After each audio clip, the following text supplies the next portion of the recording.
Hi there, I'm Dr. Francesca Zampollo, and in this video I want to talk about the relationship, or actually I want us to start thinking about laughter within food or within the eating experience.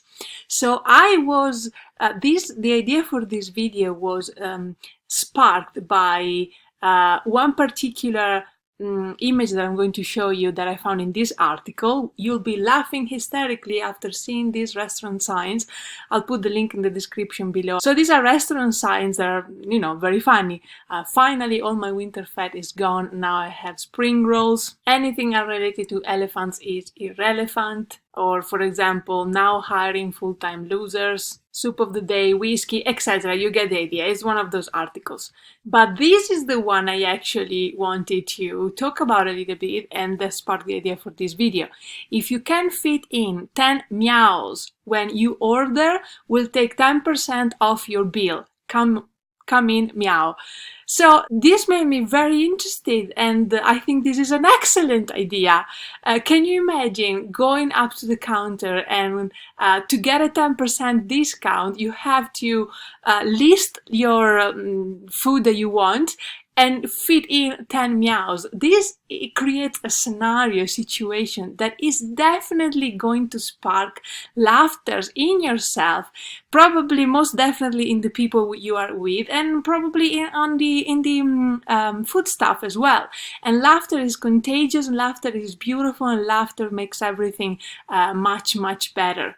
But I haven't seen enough connection between food and laughter. There is connection between food and fun, food and happiness, but I haven't come across yet many examples of food businesses that actually put in place situation to spark laughter, to spark actual laughter, laughing, not just smiling. And we know the importance of laughter. We know, for example, of the that you can play with that a little bit with menu design, and specifically with the title of the food items. There are restaurants that have the weirdest surrounding that would create a fun, enjoyable eating experience. Like, for example, there's one in Taipei, the toilet restaurant, where you sit on actual toilets instead of chairs. But all of these definitely elicit a sense of fun and a happy atmosphere, but not necessarily laughter. At the same time, though, we know the importance of dinner games, for example, party dinner games. I'll put this article in the description below, but there's plenty of these articles that you can find online with examples on dinner games, because food and fun can absolutely go together. There are a few restaurants or places, pubs, maybe food businesses that I've seen around that have food services, that I've seen around that provide board games for customers that you can take if you want to, and you can play if you want to during your meal. But that's it, really. There isn't much done about it from a design perspective, with a very specific goal. Let's make people laugh. What can we do? And something like this, I think, would be just awesome. I think the person who had this idea is a genius. But now I want to just go a little bit into the importance of laughing and why it would make so much sense to introduce more heavily laughter into our food businesses and food services. One of the main researchers about laughter is Robert Provine from University of Maryland, and here is a summary of some of the research that he has done, and some of these findings may surprise us. Laughter is universal. All human in all cultures laugh. Not surprising here. Laughter is unconscious. You can't actually laugh on command. It will be fake laughter if you try to. Laughter is for social communication. We rarely laugh when we are alone. We laugh 30 times more often when we are with others. Laughter is contagious.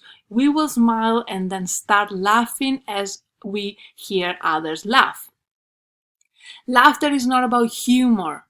He studied about 2,000 cases of naturally occurring laughter, and most of it did not happen as a result of humor, such as telling jokes. Most laughter follow random statements. Only 20% of laughter is from jokes. We rarely laugh in the middle of a sentence, it is usually at the end. Other primate and mammals laugh. There are videos of rats laughing while being tickled. Speaking of tickling, laughing seems to have evolved from tickling. Most laughing occurs by the person who is speaking, not the person who is listening. The person who is speaking laughs twice as much, and the person who is listening reacts to the laughter. Women laugh more than twice as much as men. What's up with that? What's happening, man? Why don't you laugh more? And I also want to give you a couple of reasons why laughter is actually good for our health. And I'm going to show you an article. I will put the link in the description below. Laughter is a stress booster. When one smiles, the movement of the facial muscles sends signals to the brain, which in turn triggers the release of certain neurotransmitters called endorphins. These chemicals act as neural painkillers, make us feel happy, and reduce our stress level. Laughter helps in respiration. Laughter involves deep exhalation, which lowers the heart rate and blood pressure, and you enter a calmer state. Similar to deep breathing, laughter has a cleansing effect. Laughter before sleeping reduces anxiety and leads to a deeper sleep, which is just what you need after a long day, and so laughter helps you sleep well. Laughter eases physical pain. When you have a good laugh, the muscles move and expand the blood vessels, which send more blood to all parts of the body. Furthermore, the rate of breathing increases, thereby increasing the oxygen level in the blood. Laughter keeps diabetes away. It affects the neuroendocrine system, which monitors the body glucose level. Similar to working out, it enhances the overall performance of the heart's muscular function to keep the heart disease at bay. Laughter strengthens the immune system. Laughing increases the number of antibody production cells and enhances the effectiveness of T cells. This reduces our chances of falling prey to common cold and cough, etc., etc. So if promoting laughter is not enough just for the sake of laughing, there are also health benefits.